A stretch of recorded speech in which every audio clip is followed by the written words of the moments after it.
Welcome everyone.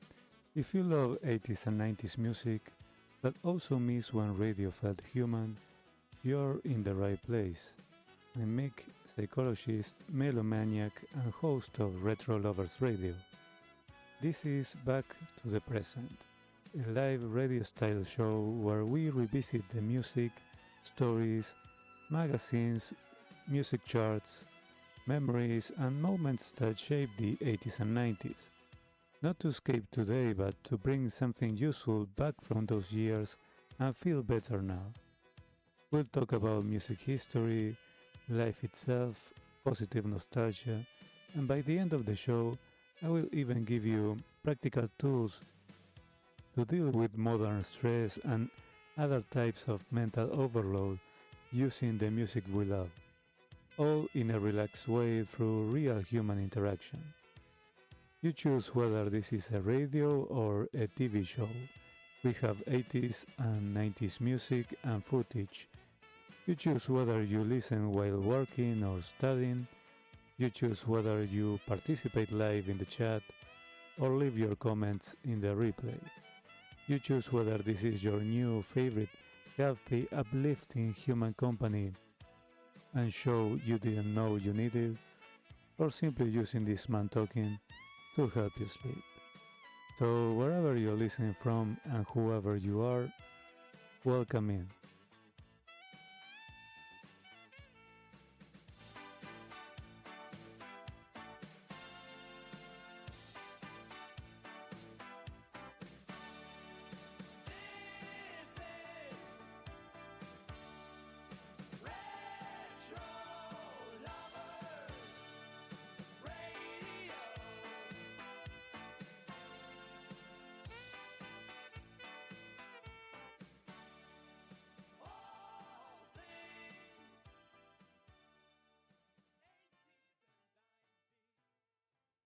Alright everyone, I hope everybody's doing well wherever you are joining us from tonight or today. I hope that modern society and these stressful times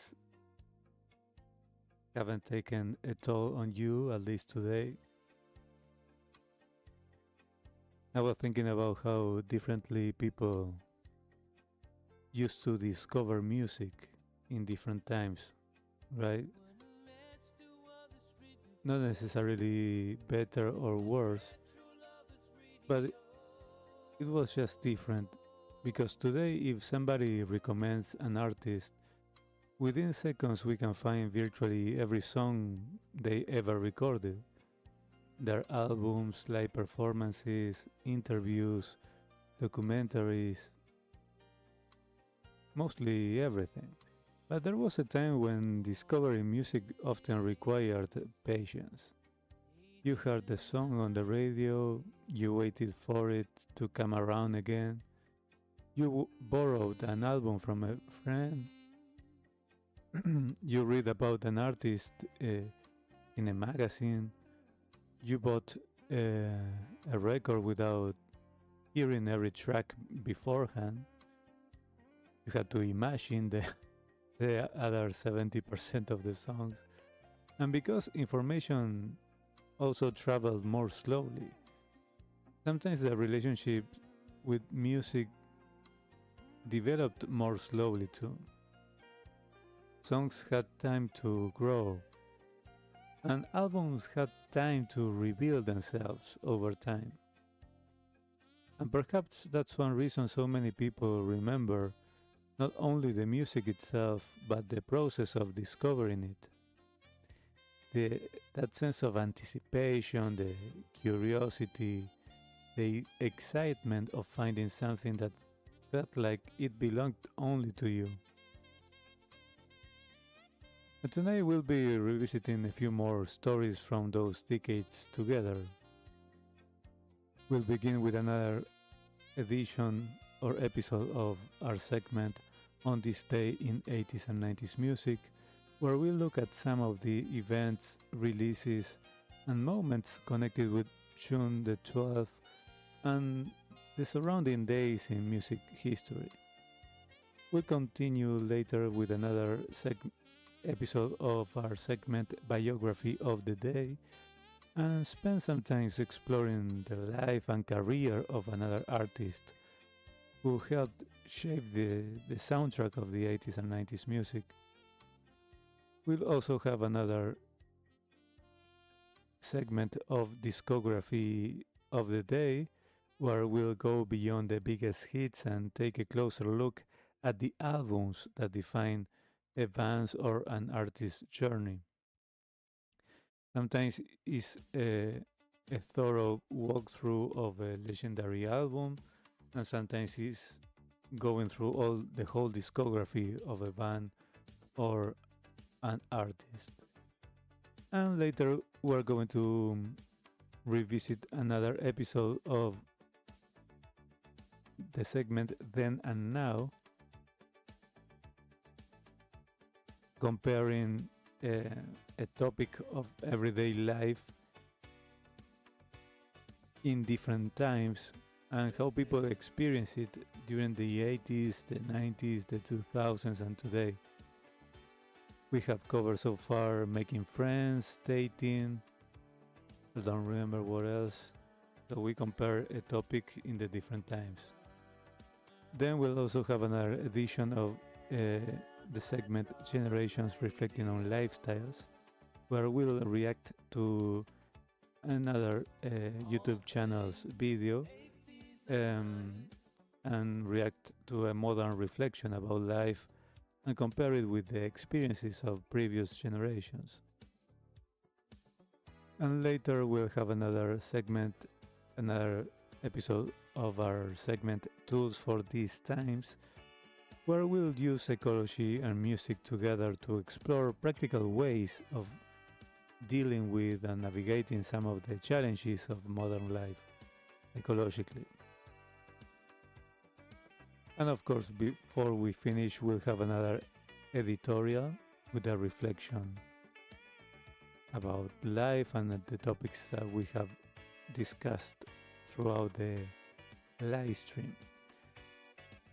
And it's a chance to connect some of the ideas we explore throughout the show and reflect on what they might still have to teach us today. So wherever you are listening from tonight, whether you are working, you are driving, you are cooking, or maybe studying, or finishing a long day, a very long shift at work, or simply relaxing for a while, welcome again, and as always, feel free to jump into the chat and leave your comments there if you want your comments to be read, or you can leave your comments after the live stream if you're watching the replay in the comment section.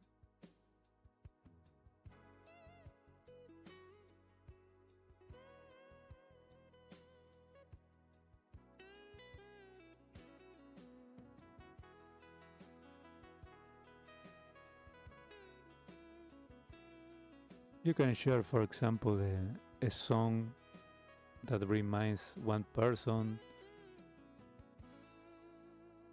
or that a song that might remind somebody else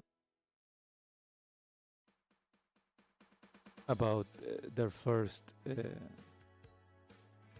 don't know, cassette recorder they had, or their first school dance, and or any song that reminds you about the topic we are going to be discussing today.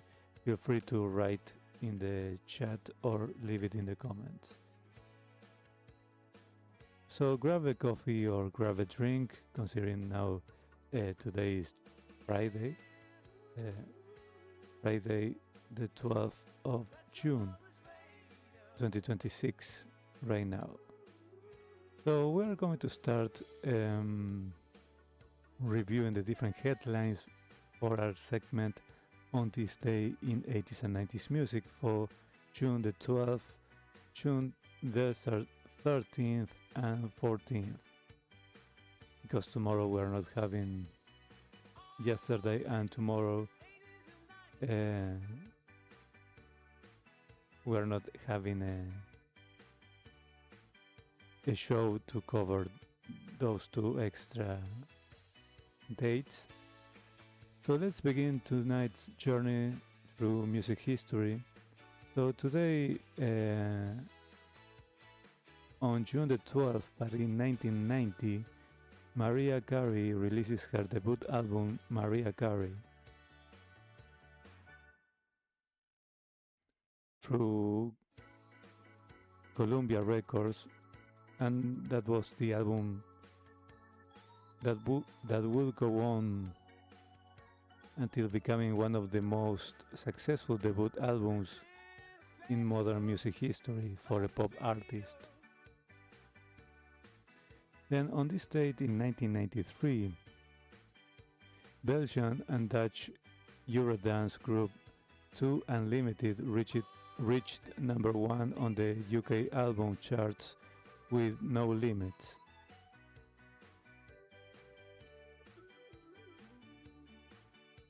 Then on this day in 1993, UB40 topped the UK singles charts with I Can't Help Falling in Love with You, with a reggae-influenced version of the Elvis Presley classic.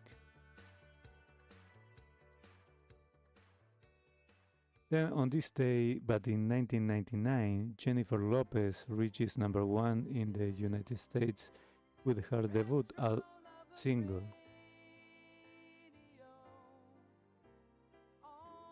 Called If You Had My Love, becoming one of the most successful crossover entertainers of the coming decades in the 90s, in the 2000s.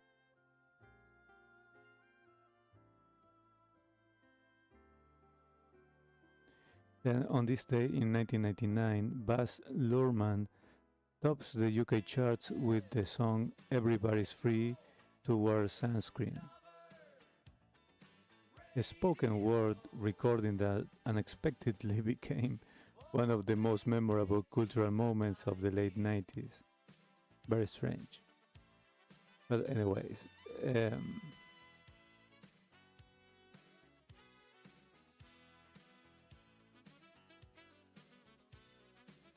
what else do we have?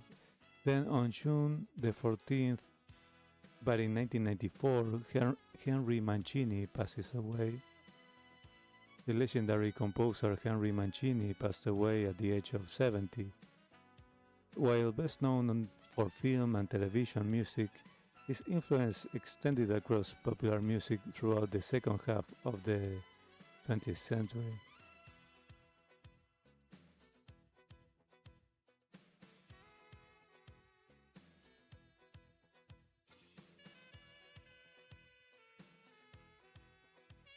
So tonight's collection of stories gives us an interesting snapshot of transition. In many ways, I think these headlines are about artists standing at the beginning of something or standing at the peak of something, or in some cases looking back at a lifetime of achievement. First we have Mariah Carey. Let's begin with her, because it's very easy to forget how extraordinary that debut album and song was. When people think of Mariah Carey today, they think about the legendary career, multiple decades of success, huge record sales, global recognition. But on June the 12th, 1990, none of that was guaranteed. He was simply releasing a first album and song, and that's one of the fascinating things about music history, that when we look backward, everything seems inevitable, because we already know the outcome in the future, right? But in that moment it wasn't. Nobody knew she would become one of the defining voices of the 1990s. Nobody knew she would spend decades breaking records, and at that moment, she was simply another new artist hoping people would listen. And perhaps that's a useful reminder. Many of the biggest success stories in music history began quietly, without any certainty or guarantees, without anybody knowing how important they would eventually become.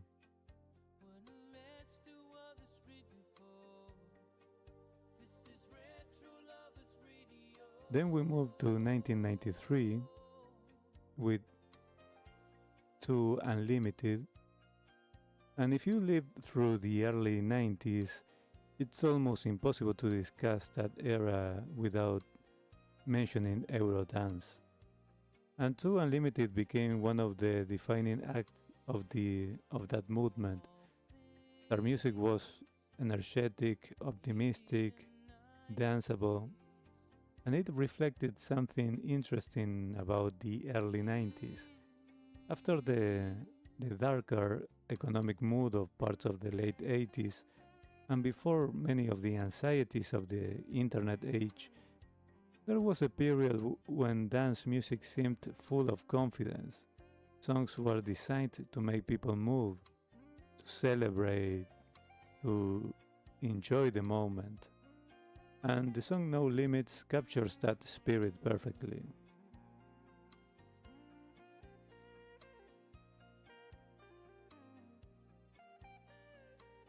Then we have UB40, and I think their success tells us something interesting about popular music, because sometimes a great song can live many different lives.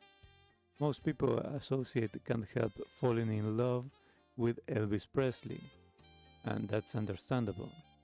But UB40 managed something difficult. They took a song everybody already knew and somehow made it their own, not by copying the original, but by approaching it from a completely different music direction. And perhaps that's one reason the song became so successful. It felt familiar, yet new. It wasn't just a cover.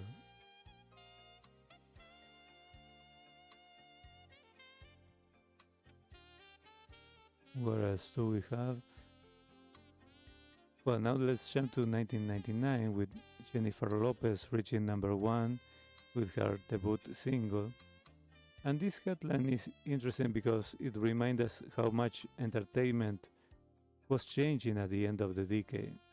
Artists were increasingly becoming multi-platform personalities with music, film, television, fashion.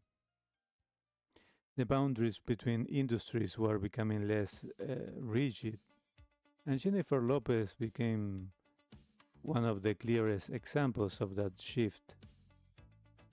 Today we are completely accustomed to entertainers working across multiple fields, but in the late 90s it still felt relatively new.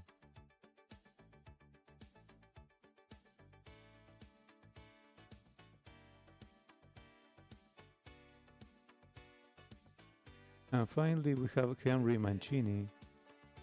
Now, unlike the other artists we've discussed so far, many people may not immediately recognize the name, but they almost certainly recognize the music.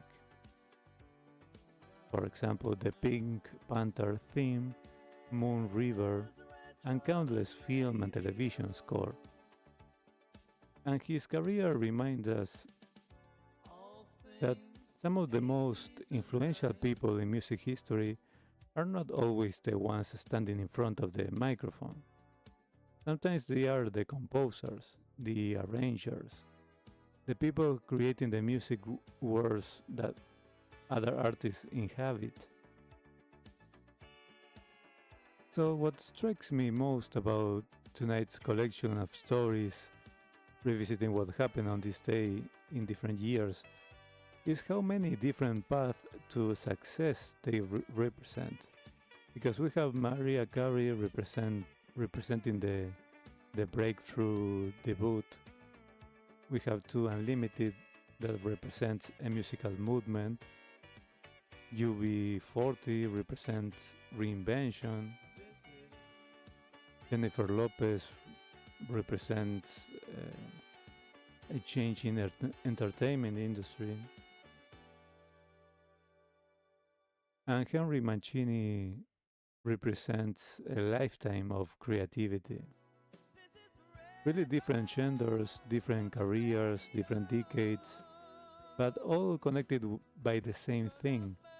People creating something without knowing whether it would still matter years later.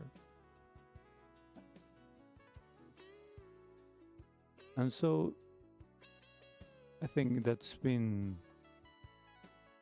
it for our segment on this day in music. We covered events belonging to June the 12th, 13th, and 14th. And after this short break, we are coming back with our segment Biography of the Day.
RetroLovers Radio.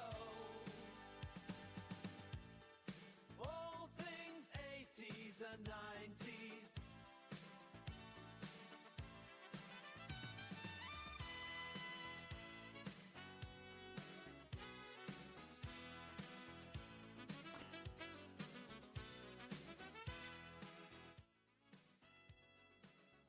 Alright, welcome back. It's time for another edition of our segment Biography of the Day. And tonight we're looking at an artist who achieved something remarkably rare in popular music. She became one of the most successful singers in the world, without ever seeming interested in behaving like a superstar. She rarely chased publicity or rarely sought controversy, rarely competed for attention. And yet she built one of the most respected and enduring careers of the last 40 years. And tonight's artist is Sade. Sade was born Helen Folasade Adu on January the 16th, 1959 in Ibadan, Nigeria. The name Folasade is often shortened simply to Sade or Sade. Her father was Nigerian, her mother was English, and when she was still very young, her parents separated, and she eventually moved with her mother and brother to England.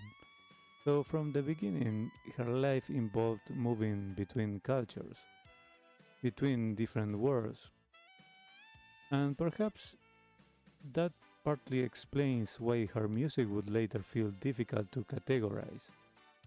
It never sounded entirely British, never sounded entirely American, never sounded entirely tied to one tradition. She seemed to create her own space. And as a teenager growing up in England, music wasn't initially her main focus. In fact, she originally studied fashion design, and for a while, a career in music wasn't necessarily the plan. Which is interesting because many future stars spend their childhood imagining fame, and that wasn't really Sade's story. He seemed more interested in creativity generally, in art, design, expression, and music gradually became part of that journey. During the late 70s and early 80s, she became involved in London's music scene. Initially, she worked with smaller groups and local musicians, and eventually joined a band called Pride. Now, this is one of those moments that music history is full of: a future superstar standing on small stages, performing for audiences who have absolutely no idea what they are witnessing. Because at that point, nobody knew who Sade was. But people were beginning to notice something: the voice, the calm, being controlled, being elegant. She didn't need to shout, she didn't need vocal acrobatics, she didn't need theatrical performances, she simply had presence. And eventually, members of Pride of this band began forming what would become Sade. And this is something many people don't realize. Sade is actually the name of the band, not only the singer.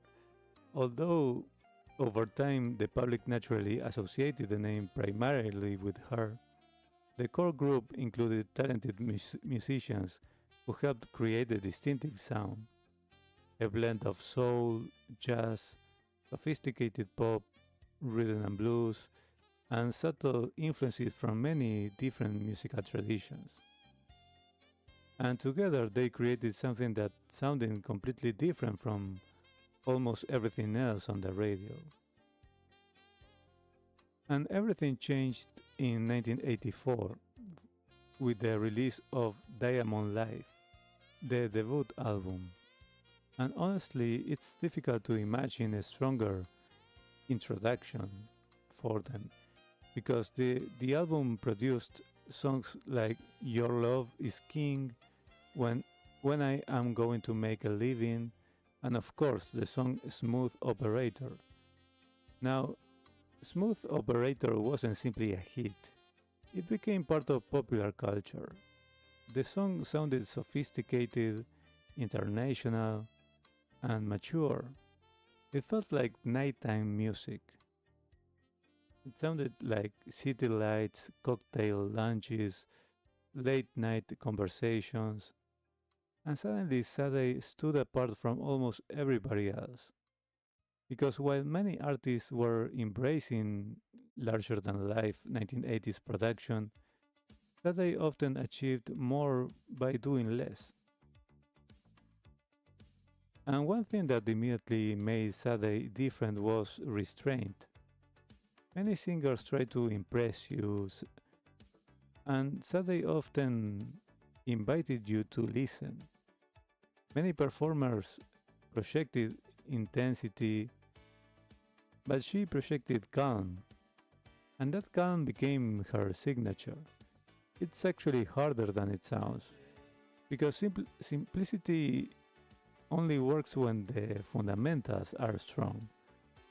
The songwriting, the musicianship, the atmosphere a band creates, all of it has to work. And in Sade's case, it did. Then in 1985 came the song Promise, and rather than suffering the dreaded second album slump, the band became even bigger. The album included songs like The Sweetest Taboo and Never as Good as the First Time. And by this point, Sade had become one of the most recognizable voices in music. And what's interesting is that she achieved global success without dramatically changing her style. It didn't suddenly become louder or trendier or more commercial. She simply continued refining what already worked. And in 1988 came Stronger Than Pride, and this album demonstrated another quality that would define Sade's career, that is consistency. Many artists experience dramatic highs and lows, and Sade's catalog feels remarkably cohesive. There's a recognizable identity running through the work. You know when you're listening to Sade, you recognize it immediately, and not because every song sounds identical, but because the emotional atmosphere remains consistent. Then came what many fans consider the masterpiece of her career, Love Deluxe, released in 1992. The album included songs like No Ordinary Love, Kiss of Life, Cherish the Day, and Feel No Pain. And honestly, No Ordinary Love alone would be enough to secure a place in music history. It's one of those recordings that seems untouched by time. Because 30 years later, it still sounds contemporary, still sounds elegant, still sounds emotionally authentic. And that's an extraordinary achievement.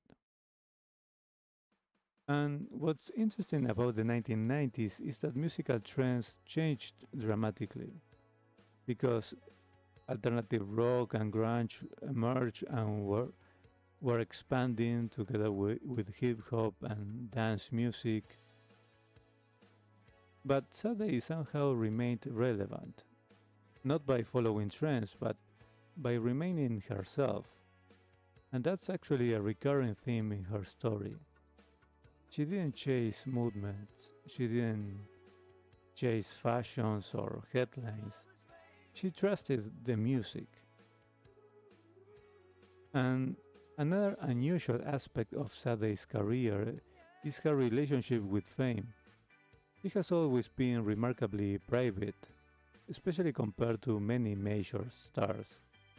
Very few public scandals, very few publicity campaigns, very little interest in celebrity culture. And that may be one reason audiences respected her, because she often seemed more interested in creating music than maintaining visibility. And in today's world, that feels almost unusual. And one thing fans frequently discuss is the long gap between albums, because Sade never followed the traditional music industry model. She didn't release an album every year, she didn't flood the market. She often disappeared for years, and yet every time she returned, people listened. And that level of trust between artist and audience is extremely rare. Then in the year 2000, 80 years after the Love Deluxe album, came the album Lovers Rock. And once again, the music felt unmistakably Sade. Quiet confidence, emotional depth, beautiful arrangements. Proof that she could return after years away and still connect with audiences. Then in 2010 came Soldiers of Love, the band's first studio album in a decade. And remarkably, it debuted at number one in several countries, which tells you something important. The audience hadn't forgotten, because truly distinctive artists don't necessarily depend on constant visibility.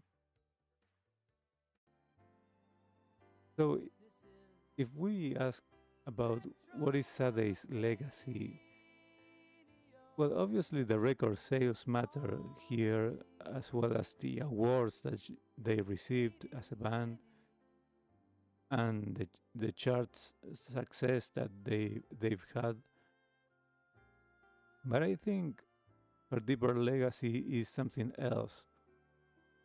Sade demonstrated that quietness can be powerful, that elegance can be that elegance and restraint can be powerful. And in an industry that often rewards volume, she succeeded through subtlety. And that's one reason so many artists continue citing her as an influence. So one thing I always found fascinating about Sade's career is how timeless it feels. When you listen to many artists, you immediately know the decade. But with Sade, the music often seems to exist outside specific trends, outside specific fashions and moments. And perhaps that's because she built her career around atmosphere and emotion rather than novelty. She never needed to be the loudest voice in the room, or I don't know. She simply needed to be herself, and somehow that was enough to build one of the most respected careers in modern music.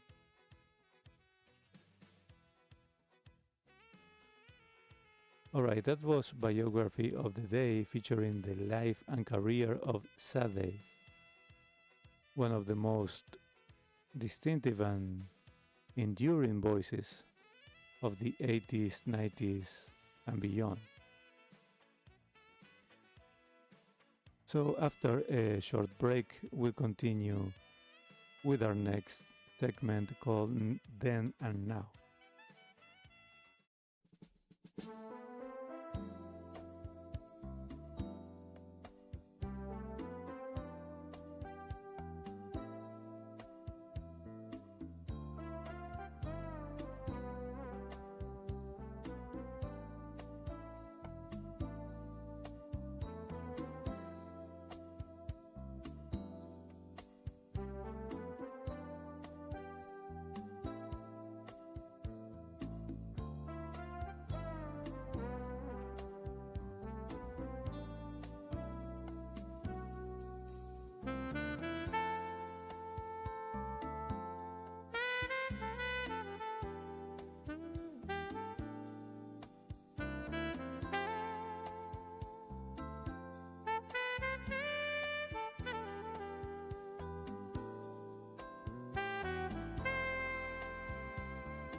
All right, so it's time for another edition or episode of our segment Then and Now, Everyday Life Across Generations.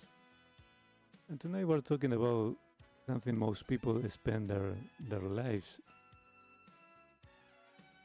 trying to avoid. And we're talking about boredom. And not exactly the most glamorous topic, right? Not exactly uh, the topic most people would choose at a dinner party. But when you stop and think about it, boredom may be one of the biggest differences between life in the 90s, in the 1980s, the 1990s, and life today.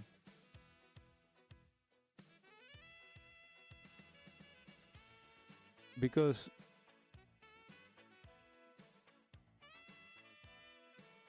today's world has become extraordinarily effective at eliminating boredom, at least on the surface. But whether that's entirely a good thing, it's a more complicated question. Let's start with the 1980s. Imagine you are sitting at home on a rainy Saturday afternoon.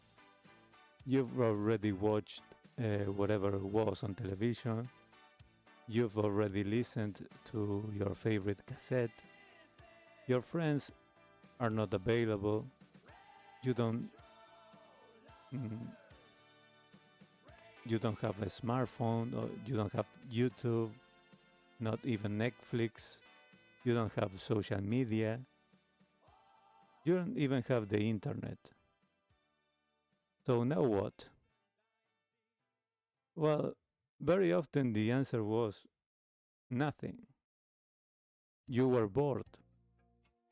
And that boredom was not unusual. It wasn't considered a problem that needed to be solved immediately. It was simply part of life.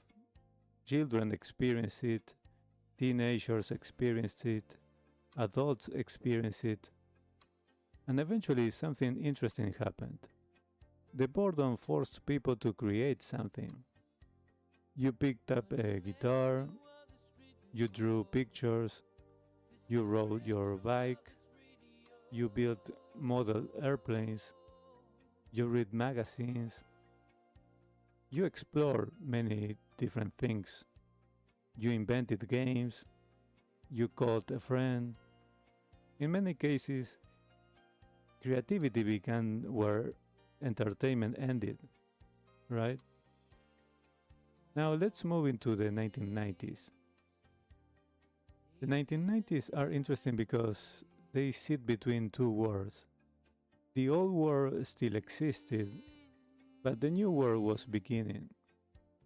Video games became more common, computers became more common as well, whereas the internet began appearing by the end of the decade.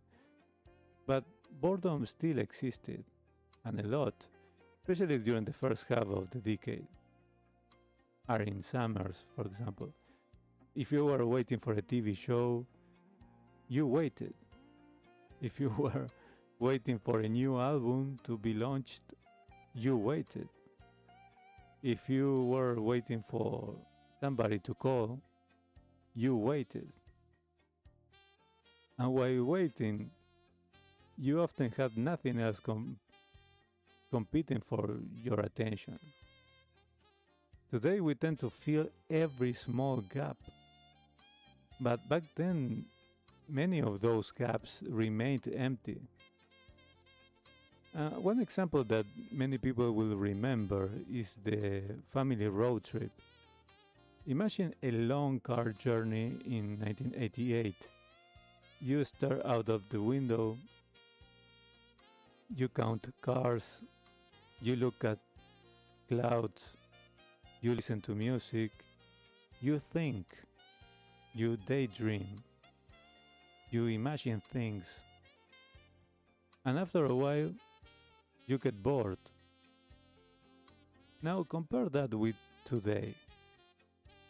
Most passengers have a phone, a tablet or a streaming service, a game, or a podcast or a video. Entertainment is available instantly. And because of that, many people experience far less boredom than previous generations, at least on the surface. Now, here's where things become interesting because boredom is not experienced equally. For many introverts, boredom wasn't necessarily unpleasant. An introvert sitting alone with their thoughts may actually enjoy it. They may daydream, they may reflect, they may imagine future projects, they may simply enjoy observing. For many introverts, solitude and boredom are not identical. An introvert can be alone without feeling bored. In fact, many introverts actively seek periods of quiet. Extroverts often experience boredom differently because extroverts tend to gain energy from stimulation, from people, from activities, from movement. So an extrovert teenager sitting home alone on a rainy Saturday afternoon in 1987 might have experienced boredom much more intensely. They wanted something to happen and somewhere to go. They wanted people around. So the exact same environment could feel completely different depending on personality. Now let's jump to the present. Today boredom has become almost optional. You can eliminate it within seconds. Standing in line, you pick up your phone. You're waiting for a bus, your phone. 5 free minutes anywhere, your phone. 10 free minutes, you get your phone. We've become incredibly efficient at filling empty moments. And honestly, there are obvious advantages. We can learn new things, for example, we can stay connected, we can listen to music, we can communicate, we can access information instantly. But there may also be a hidden cost. And I think it's the death of daydreaming. One concern many psychologists and educators have raised is that people spend less time daydreaming. And daydreaming is not necessarily wasted time. In fact, many creative ideas emerge during periods of mental wandering. When you're not focused on a task, when your mind is simply exploring. And some people get ideas while walking, others while driving, others while staring out a window. And historically, boredom often created those opportunities because the mind had room to wander. And here's a simple experiment. Imagine sitting alone in a waiting room in 1989 with no phone, no tablet, no laptop. What would you do? You would probably observe people, look around, think, maybe strike up a conversation with someone around. Now imagine the same waiting room today. Most people immediately reach for a screen. And again, I'm not saying that's good or bad. It's just different. But it does change how we experience quiet moments. Perhaps nowhere mm, perhaps nowhere is this difference more obvious than in childhood, right? Many children growing up in the 80s and 90s regularly experienced boredom, and older people in their childhood even more. And parents often responded with, go find something to do, right? Not always the answer children wanted, but eventually they usually did find something. They built forts, they rode bicycles, they invented games, they explored, and sometimes they annoyed their siblings. But eventually they created something. Today, many children have access to nearly unlimited entertainment, and while that creates opportunities, it also reduces the pressure to invent activities from scratch. Now, here's the paradox. Most people dislike boredom while it's happening, but when they look back on their lives, many of their favorite memories emerge from periods of time that began with boredom. The bike ride that wasn't planned, the conversation that happened because there was nothing else to do, the hobby that began on a rainy afternoon, the garage band, the drawing, the project, that adventure. In other words, boredom often acted as the doorway.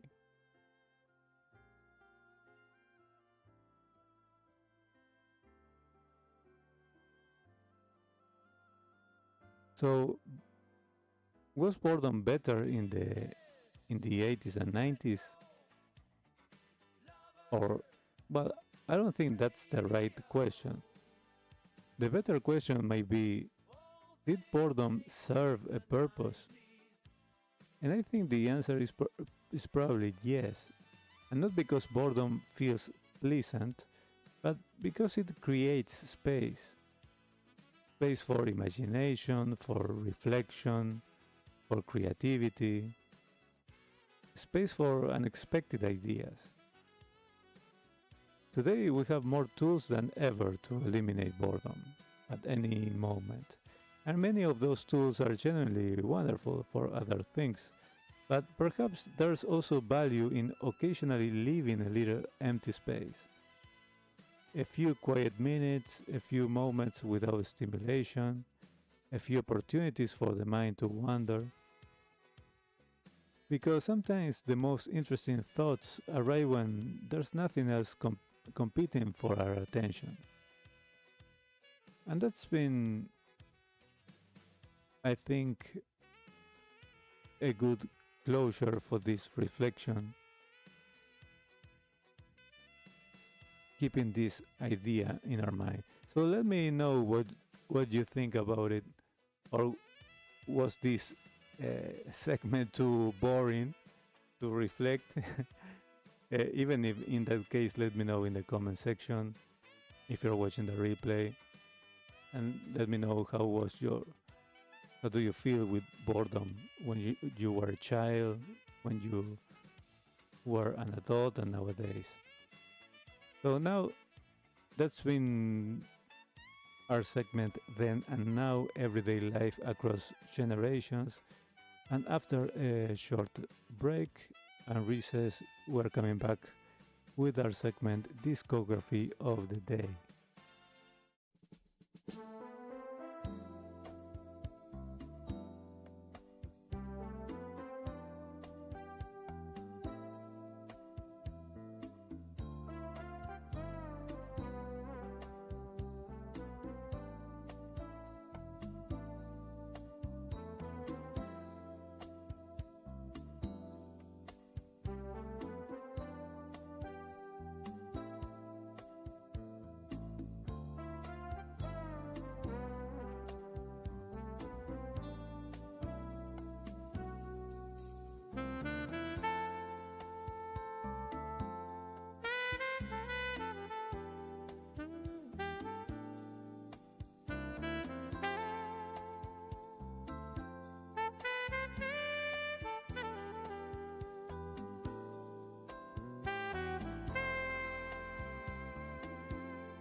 Alright, welcome back. Now it's time for another episode or of our segment Discography of the Day.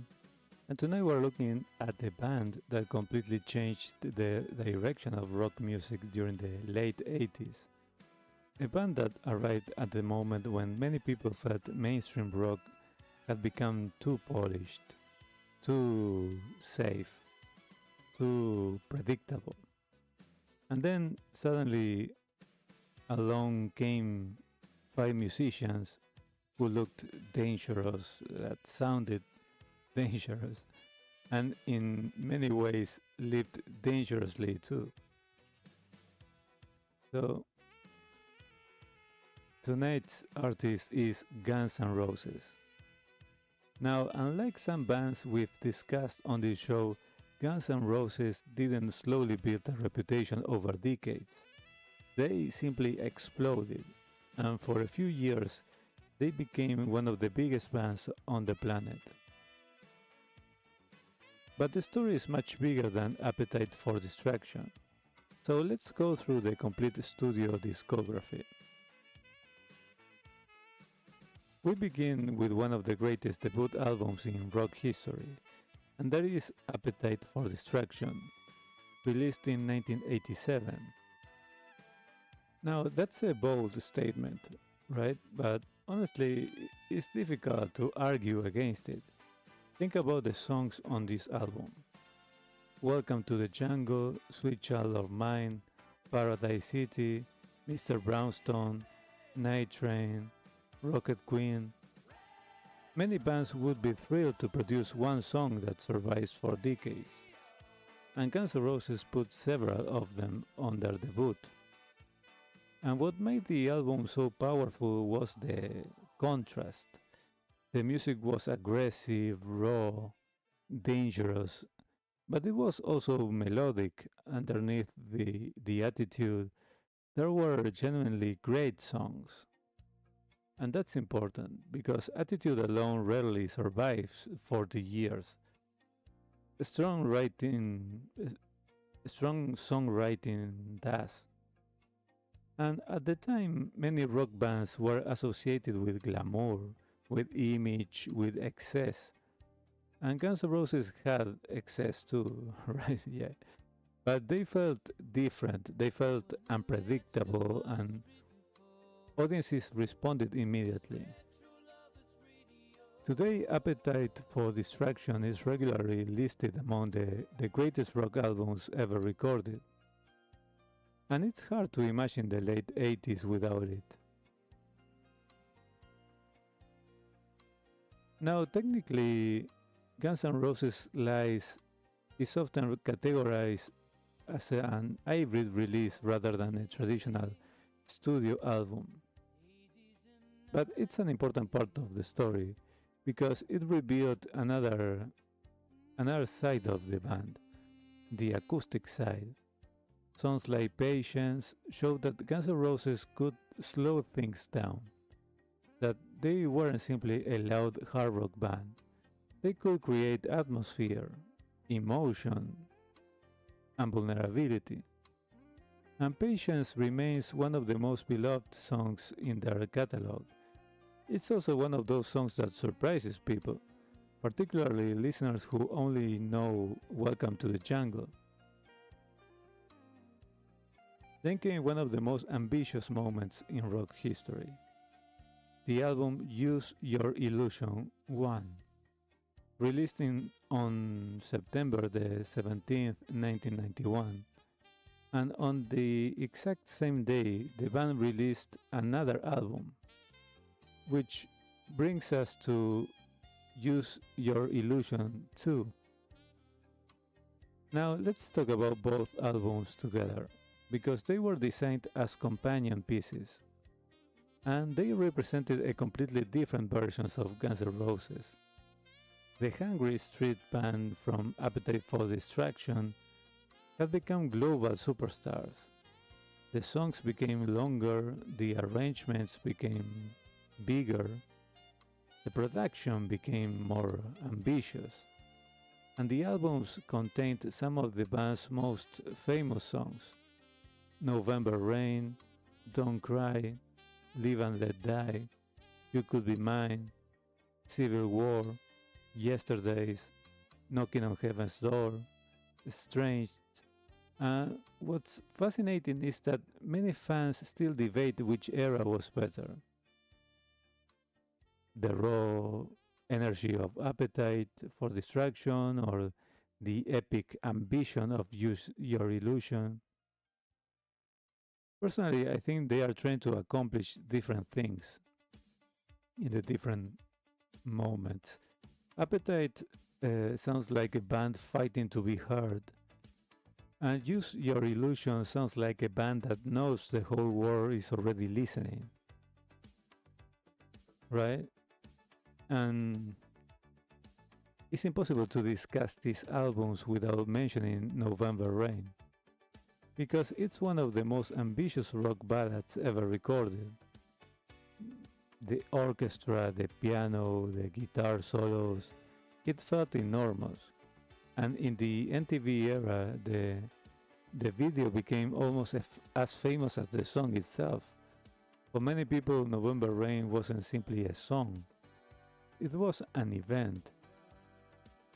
And by the early 90s, Guns N' Roses had become one of the biggest bands in the world. They were selling millions of records, filling stadiums, dominating music television, but success often creates pressure. And this is a pattern we've seen repeatedly throughout music history. The bigger a band becomes, the harder it becomes to keep everybody moving in the same direction. And in 1993 came the Spaghetti Incident, a collection largely built around cover songs. And it's one of the most unusual releases in the band's catalog, because after the massive ambition of the Use Your Illusion albums, many fans expected another major original studio album. Instead, they received something very different, a tribute to some of the punk and hard rock influences that helped shape the band. The album received mixed reactions, but it also revealed something important. Guns N' Roses never forgot where they came from. Then something happened that few people would have predicted. Silence. Years passed, then more years passed, lineup changes, personal conflicts, industry changes in the middle, and gradually the classic Guns N' Roses lineup disappeared. For many fans, it seemed possible that the band's recording career might be over. Then finally, after one of the longest waits in music history, came the album Chinese Democracy, released in 2008. More than 15 years after the previous studio release. And honestly, few albums have arrived carrying so much expectation. People had been talking about Chinese Democracy for years, sometimes joking about whether it would ever appear. By the time it arrived, it had almost become a myth. The album sounded very different from classic Guns N' Roses. More modern, more layered, more experimental. And reactions were divided. Some listeners admired the ambition, others missed the chemistry of the classic lineup. But regardless of opinion, it's an interesting album because it represents a musician trying to move forward while carrying the weight of enormous expectations. So if you're wondering which album is the best, well, if we're talking about historical importance, maybe Appetite for Destruction, without a question. It changed everything in for the band and in the rock scene. And if we're talking about commercial impact, Well, again, appetite for distraction. But if we're talking about ambition, musical ambition, then Use Your Illusion 1 and 2, from my opinion, as those albums represent the band operating on the largest possible scale. And maybe if we're talking about the most underrated release, maybe I would choose She and Our Lies, because Patience alone deserves far more attention than it sometimes receives. It's a good song when you hear in the acoustic setting. And one thing that makes Guns N' Roses fascinating is that they arrived at exactly the right moment. They brought danger back into mainstream rock, they brought unpredictability back into the mainstream rock industry. They reminded audiences that rock music could still feel exciting. And perhaps most importantly, they produced songs that survived long after the headlines faded. Because that's the true test. The controversies become history. The trends disappear. The fashions change over time. But 40 years later, people still know Welcome to the Jungle, Sweet Child of Mine, Paradise City, Patience, November Rain. And that tells you everything you need to know. So one thing I appreciate about Guns N' Roses is that their story contains both streams, the hunger before success and the pressure after success. The raw simplicity of appetite for distraction and the enormous ambition of Use Your Illusion. The rise, the conflict, the silence, and the return. And perhaps that's why their story continues to fascinate people. Because it isn't simply the story of a rock band, it's the story of what happens when talent, ambition, opportunity, and chaos all collide at the same moment. Alright everyone, that's been tonight's segment Discography of the Day, featuring the complete studio discography of Guns N' Roses. Let me know what you think, and if you like Guns N' Roses, if you have their albums, let me know in the comments. What is your favorite song? And after a short break, we'll continue with our next segment, Generations Reflecting on Lifestyles.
Alright, and we continue with our next segment, Generations Reflecting on Lifestyles.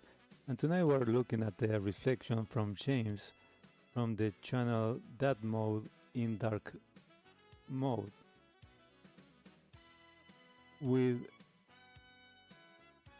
his video called I Woke Up at 40 and Realized My Life Happened Without Me. And he's a millennial creator as well, who recently arrived at the realization that many people will probably recognize immediately. The realization of having lived more in your own head than living in real life. And so let's listen to him for some seconds if you want, and then I'll come back with a reflection about the whole video and message. You can check out his channel. It's called That Mode in Dark Mode, and the video is called I Woke Up at 40 and Realized My Life Happened Without Me. Let's listen for a while to James. There was a thought that I had recently that I couldn't shake it. And the more that I sat with it, the more that I realized that it wasn't just a passing observation. It explained something that had bothered me for years, but I had never quite been able to put into words. I've lived more in my head than I've lived in real life. That was the realization that hit me recently. And the reason that it bothered me so much is because I couldn't dismiss it. I couldn't dismiss it as an exaggeration.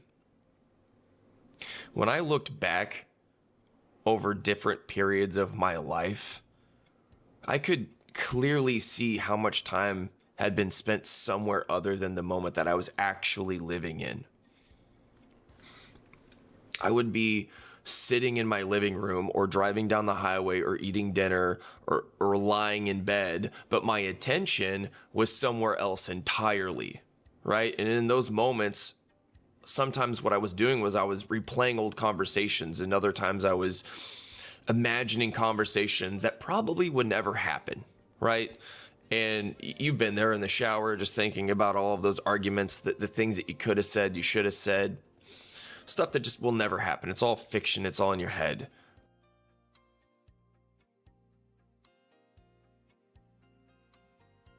Alright, so before we even begin, I suspect many people listening right now have probably experienced something similar, because what James is describing is not simply overthinking.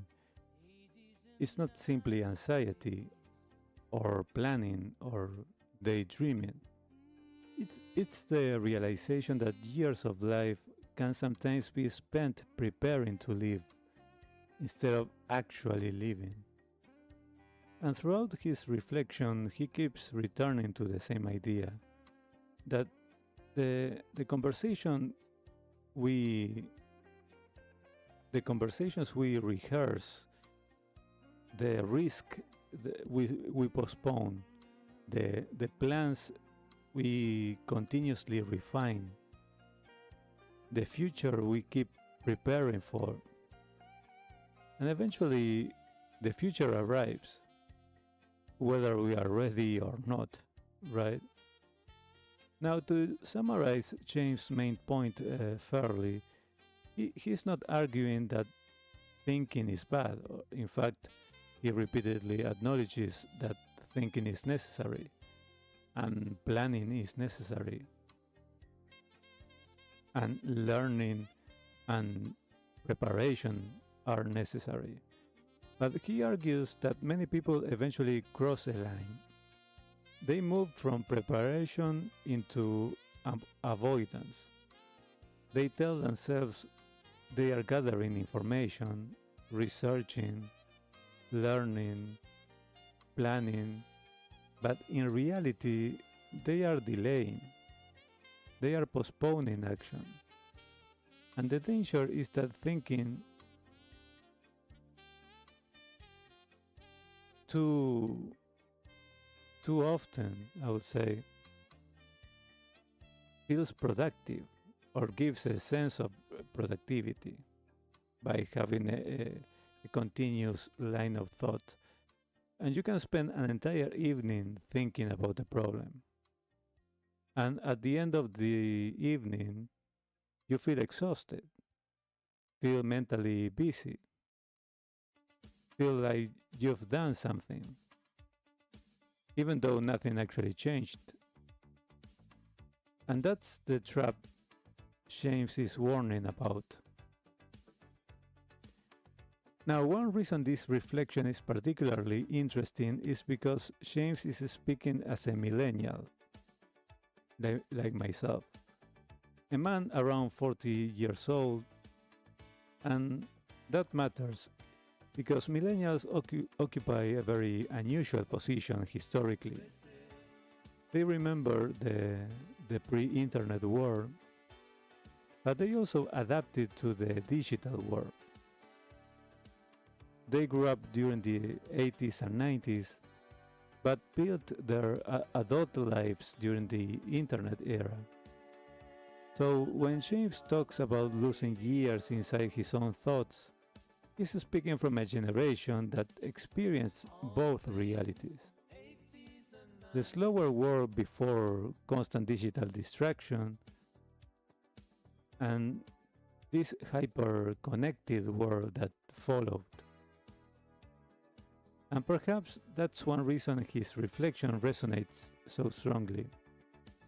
Because millennials are now reaching the age where many people begin taking inventory. They look backward, they look forward, and they start asking difficult questions. What happened to the plans I had at 20? What happened to the goals I wrote down at 30? How did 10 years disappear so quickly? Right? So now let's compare that with many boomers, baby boomers. Because when boomers were young adults, life often moved differently. Career paths were often more predictable. People frequently remained in the same city, sometimes the same company, for decades, sometimes even the same neighborhood for decades. Not always, but often, right? And because life structures were more fixed, and so many decisions happened earlier as a result of that stability and fixed structures. You got the job, you bought the house, you started the family. Again, not everyone, but enough people that it shaped the culture. Now, that doesn't mean boomers didn't overthink. Of course they did. But many life decisions are right on a shorter timetable, right? Reality forced participation. Then we arrived at Generation X, and Gen X may be the generation most likely to understand both James and Dwayne from our previous episodes, our late Gen Xer or early boomer friend that we were reflecting on the last live stream. And because Gen X often developed a reputation for a skepticism, they learned early that certainty was often an illusion. They witnessed corporate downsizing, economic changes, rapid technological shifts, and many Gen Xers became comfortable with uncertainty because they had no choice. So when James talks about waiting for certainty, Many Gen X listeners might immediately respond, certainty was never coming. You just had to start, right? And honestly, there's wisdom in that as well. Now, let's compare James' experience with the 1980s, because people absolutely overthought things in the 1980s. Human nature hasn't changed that much. People worried, people regretted, people replayed conversations in their minds. All of that existed already in the 80s, but there was one important difference. Life often forced a conclusion sooner. You liked somebody, you eventually called them. You wanted a new job, you eventually applied. You wanted to start a band, you eventually found some musicians.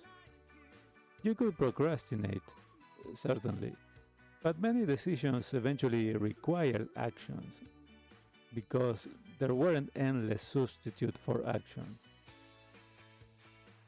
Now move into the 1990s. The internet begins appearing, chat rooms begin appearing, forums begin appearing, and suddenly something changes. You can discuss life indefinitely. You can debate about life indefinitely, and you can plan your whole life indefinitely. Not yet to the degree we see today, but the seeds are there, right? The possibility of remaining inside preparation becomes much larger, and that trend only accelerates. As now, now we move. Let's jump to today.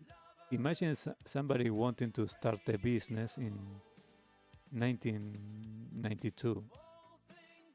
So they buy a few books, talk to some people, and eventually start.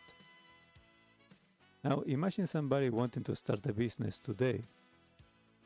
They watch 50 videos, read 30 articles, listen to 20 podcasts, join 5 online communities. And here's the problem. They may genuinely learn more, but they may also become trapped because information creates the illusion of progress. And that's exactly what James is describing. And now I want to talk specifically about introverts for a moment, because many introverts listening tonight probably recognized themselves immediately. Introverts often live rich internal lives. They think deeply, reflect deeply, analyze deeply, and those are strengths. Those strengths should not be dismissed. But every strength has a shadow side, right? The shadow side of reflection, in this case, is rumination. And the shadow side of analysis is paralysis. And the shadow side of preparation is delay. And that's where James' message becomes especially relevant. Because many intelligent people don't fail because they are uninformed. They fail because they are waiting. And now let's see the case of extroverts, because extroverts face a different challenge. They often act sooner, they gain experience faster, but they sometimes create problems faster as well. Because action without reflection creates mistakes. So I don't think the lesson here is be more extroverted. I think the lesson is balance. Enough reflection to learn and enough action to grow. So one of the most powerful images in the entire reflection is the old notebook. The notebook full of goals, with plans and dreams, and then discovering it years later. I think many people over 40 have experienced something similar. Maybe it wasn't a notebook, maybe it was an old email, an old diary, a folder on a hard drive, a photograph, but suddenly you are transported. You remember exactly who you were, what you expected, what you feared, what you thought would happen next. And perhaps the most unsettling realization is that younger version of yourself was absolutely convinced the future was right around the corner. And now that future is history.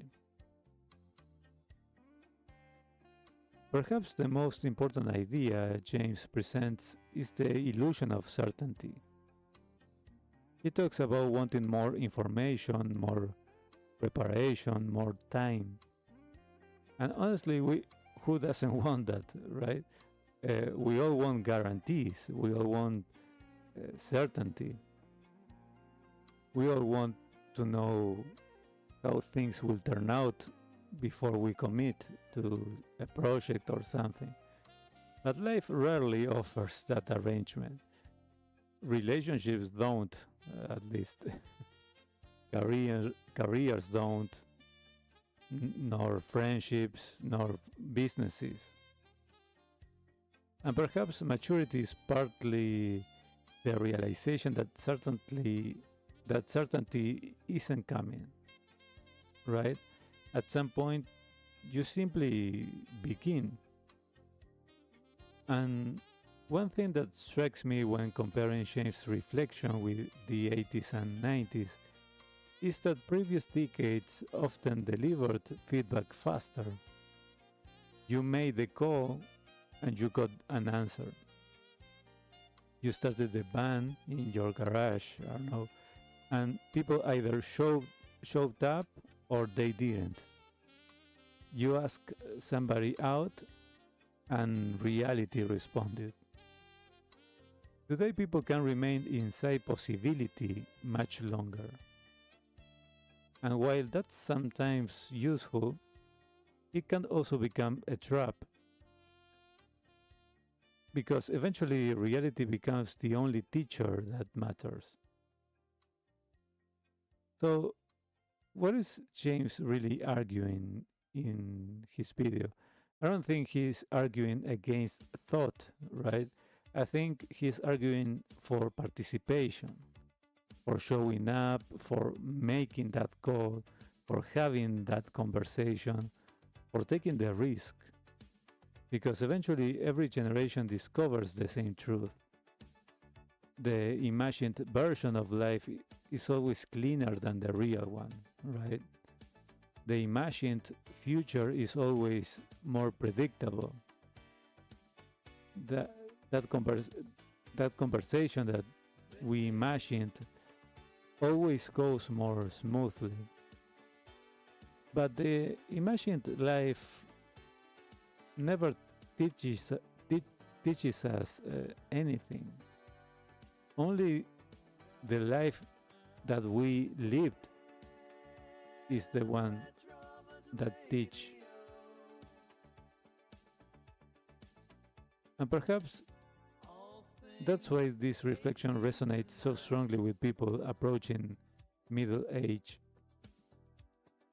Because somewhere around 40, many people begin asking themselves the same questions James and myself ask. How much of my life have I actually lived? And how much have I spent preparing for it? And according to James in his video, the answer is not hidden inside another year of thinking. It's hidden inside participation, in taking action, inside taking the the next imperfect step. Inside, the answer is inside finally allowing reality to enter the conversation.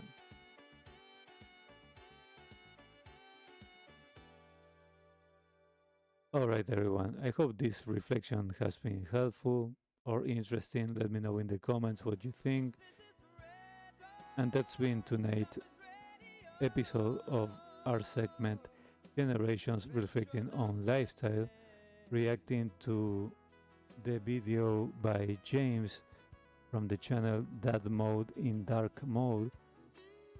You can search for, I will share you can subscribe to his channel. I will share the link to the video in the comments and in the live chat.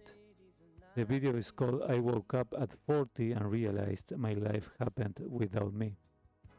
So after a short recess, we're coming back with our next segment, Tools for These Times.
And 90s.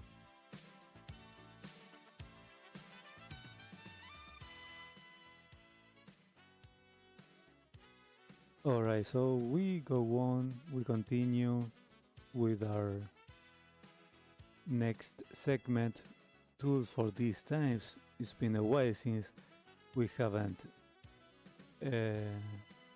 done a new episode of this segment. So the segment where we look at a challenge many people face in modern life and explore what psychology has discovered about it, and then use music from the 80s and 90s to help us understand it a little better, to cope or to prevent a problem to get worse. So tonight's topic is mental overload and constant stimulation. Now, what's interesting about this problem is that many people don't even realize it's happening.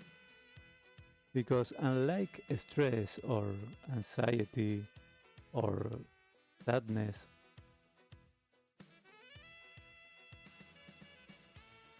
mental overload often feels normal. It feels like modern life. Checking messages, checking emails, checking social media, watching videos, reading headlines, listening to podcasts, watching another video, opening another tab. And before we know it, our attention has been pulled in 20 different directions. Now, here's the important distinction. The problem is not technology itself. The problem is not music or YouTube, or the problem is not information. The problem is that many people no longer experience enough mental quiet. Every empty moment gets filled. Every waiting period gets filled. Every silent moment gets filled. And eventually the brain never gets a chance to recover. So one thing psychologists have discovered is that attention works very much like physical energy. If you continuously use a muscle without rest, performance declines, right? The same thing happens with attention. Without periods of recovery, people often experience difficulty concentrating, an increased irritability, mental fatigue, reduced creativity, and the strange feeling of being busy all day while accomplishing very little. Now, this is where boredom becomes interesting, because boredom has become one of the most avoided experiences in modern life, right? As we were discussing at the beginning of the show. Yet boredom used to serve an important purpose. It created a space for reflection, for imagination, space for daydreaming, space for unexpected thoughts. And many creative ideas don't appear when we are working. They appear when we are not. So tonight's practical technique is very simple. It's intentional empty space. Every day, create a short period of time where you deliberately do not feel the silence. It could be 10 minutes or 15 minutes, maybe 20. No scrolling, no news, no videos, no multitasking. You can replace that with walking or sit outside and look the cars passing by, drink coffee, look through a window. But the goal here is not productivity. The goal is not meditation. The goal is simply allowing your mind to slow down. And that brings us to tonight's pair of songs. Let's have a look to the song that reminds us to the problem. So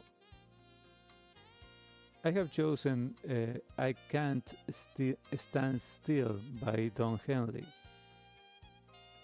When I was thinking about tonight's topic, this title immediately stood out. I Can't Stand Still. Because in many ways those four words summarize the modern condition. Not physically, but mentally. We've become uncomfortable with stillness, right? Uncomfortable with silence and uncomfortable with moments where nothing appears to be happening. And that's exactly what makes the song so interesting. The title itself almost sounds like a confession. I can't stand still. Not I don't have time, or I'm too busy, or I have too much work. It says I can't stand still. The inability to simply stop. The inability to remain present. It's the inability to allow a moment to exist without immediately filling it with something else. And if we are honest, many of us recognize that feeling, right? You sit down for a moment and immediately you reach for the phone, or you finish one task, immediately you search for another. You have 5 free minutes and immediately you look for something to consume, and eventually being still starts feeling uncomfortable over the years. And that's why Don Henley's title works so well for this topic. It captures the problem in a single sentence, right? So it will help us to remind that we are falling into this pattern of thought. Then thinking about the song that reminds us the solution for this, to apply a technique to sort this out, I thought about John Lennon watching the wheels. And I don't think I ever found a song that fits this psychological concept more perfectly than this one, watching the wheels. Because John Lennon isn't simply describing relaxation here, he's defending it. He's explaining why he deliberately stepped away from a life that never stopped moving. So listen to these words. I'm just sitting here watching the wheels go round and round. I really love to watch them roll. So think about how unusual that sounds today. Not producing anything, not optimizing, not achieving a goal, not competing. Simply watching, simply observing life, simply being present. And then Lennon gives us another extraordinary line that says, no longer riding on the merry-go-round, I just had to let it go. The merry-go-round is the perfect metaphor of these endless cycles, the constant motion, the feeling that life never stops. And his solution is not to run faster, run like dogs that chase their own tails and run faster in order to achieve their goals. His solution is to step off, to let it go. And perhaps the most important line in the entire song is this one that says, I tell them there's no hurry. I'm just sitting here doing time. So there is no hurry. Imagine how different modern life would feel if more people genuinely believed that. Not every message needs an immediate response. Not every opportunity needs to be pursued. Not every empty moment needs to be filled. There is no hurry. So tonight we have two very different perspectives. We have Don Henley that is giving us the problem, I can't stand still. So by remembering that song's title, you remember that you are falling into that trap from excess of thought, that the restless mind. You are falling into that need for constant activity or that inability to slow down. And once you are aware of that, then you remember John Lennon watching the wheels song. That John gives us the solution here by reminding us the acceptance of stillness, the willingness to observe, and the freedom that comes from stepping off the merry-go-round. So what's interesting is that neither of these songs is really about technology, right? They were written before smartphones, before social media, before endless notifications. And yet both songs describe something deeply human, the tension between activity and stillness, the tension between doing and being, and the tension between chasing life like a rabbit to the carrot and experiencing life. So perhaps the challenge for all of us this week is very simple. This is your homework for the weekend. So find 10 minutes where nothing needs to happen. No goal, no task, no achievement. Just 10 minutes of watching the wheels go round and round, like John Lennon. and you'll discover that there's something surprisingly enjoyable about watching them roll.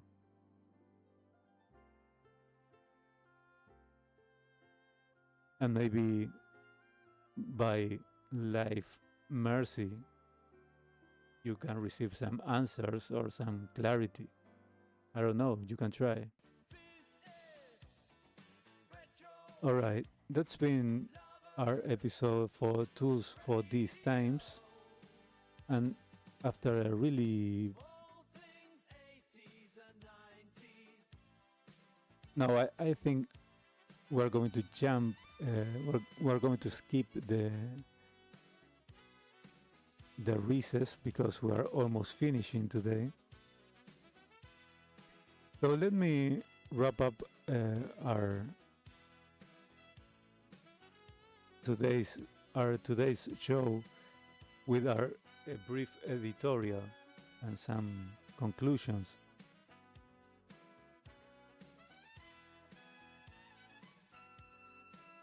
As one of the things that struck me as I was preparing tonight's show was how many of the topics ended up pointing in the same direction. That is what I try to do when preparing the content.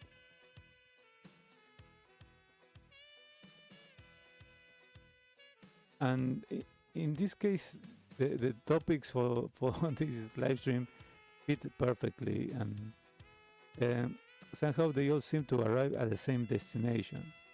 Because we started by talking about discovering music. We talked about the time when people had to wait for songs, for the album to be released, wait for radio shows, for magazines. You have to wait for phone calls.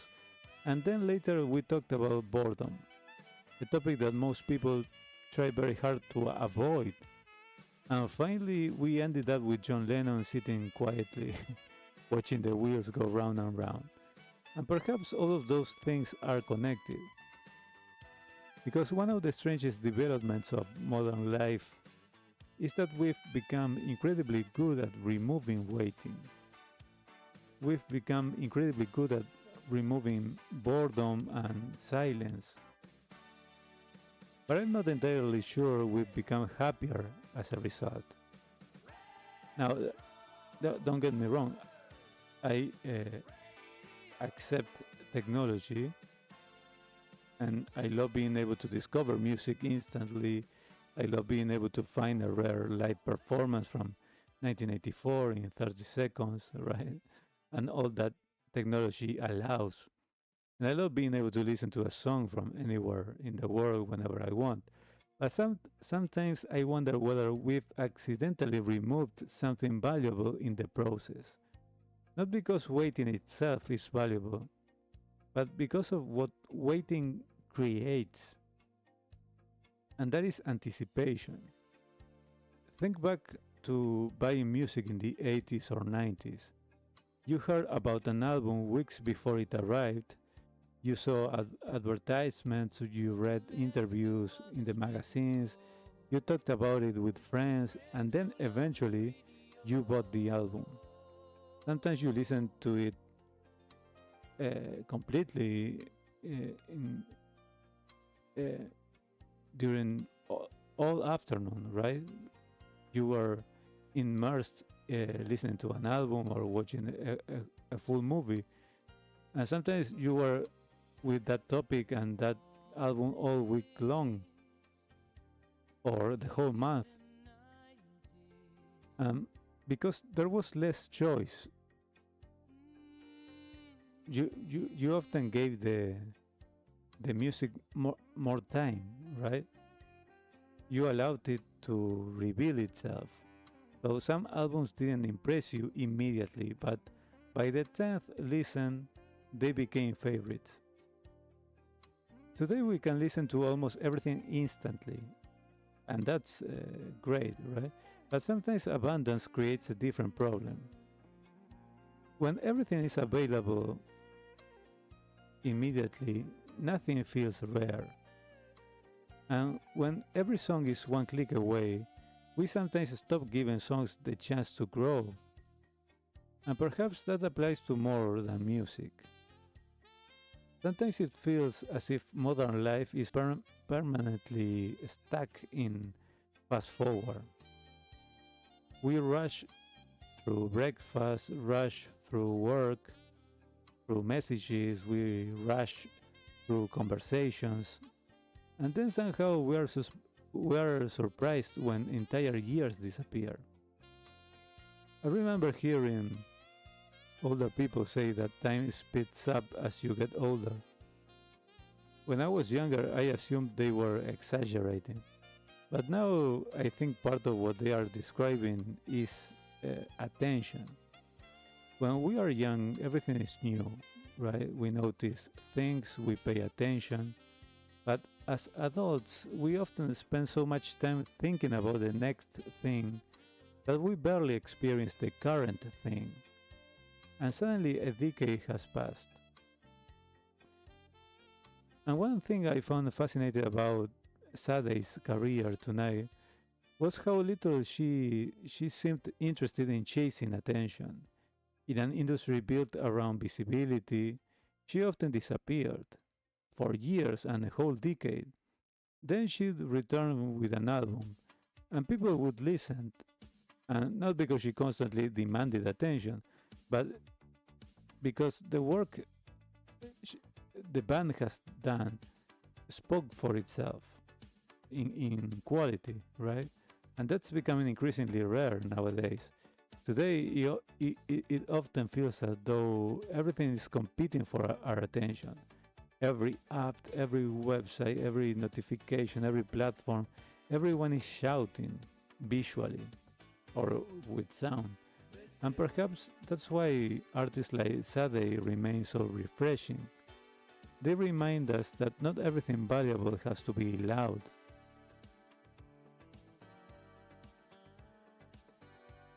And not everything important is urgent. So that's another thought that kept coming back to me tonight. Not everything important is urgent. In fact, many of the most important things in life develop slowly. Friendship, trust, wisdom, relationships, skills. None of them respond particularly well to rushing. You cannot speedrun friendship. You cannot download wisdom. You cannot force meaning. These things develop at their own pace, right? Which brings us back to boredom. Perhaps boredom wasn't the enemy we thought it was. Perhaps boredom was simply the space where other things had the chance to emerge. I'm talking about creativity, curiosity, reflection. Maybe that's why so many people remember childhood bike rides, long summer afternoons, road trips, looking out of windows. At the time, they often seemed uneventful, but later they became memories. And then there's John Lennon, sitting here or sitting there, watching the wheels go round and round. It's such a simple image, right? And simple to remember.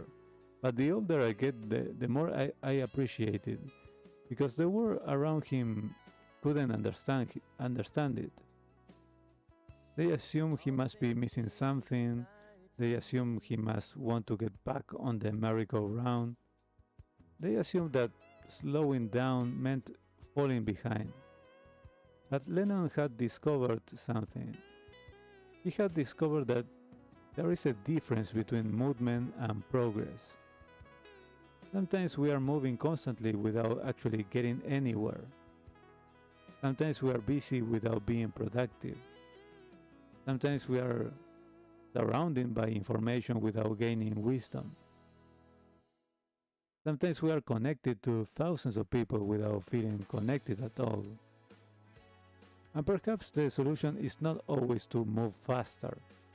Sometimes the solution is to stop. Not to stop forever, just long enough to notice where we are. And while thinking about all this tonight, another song came to my mind, but I think it's going to get really long. So I think that the main message with this full live stream has been conveyed. So I think it's time to wrap up our live stream. So thank you for being here in another episode of Back to the Present. And as always, thank you for spending part of your day, or evening, or night with all of us here. And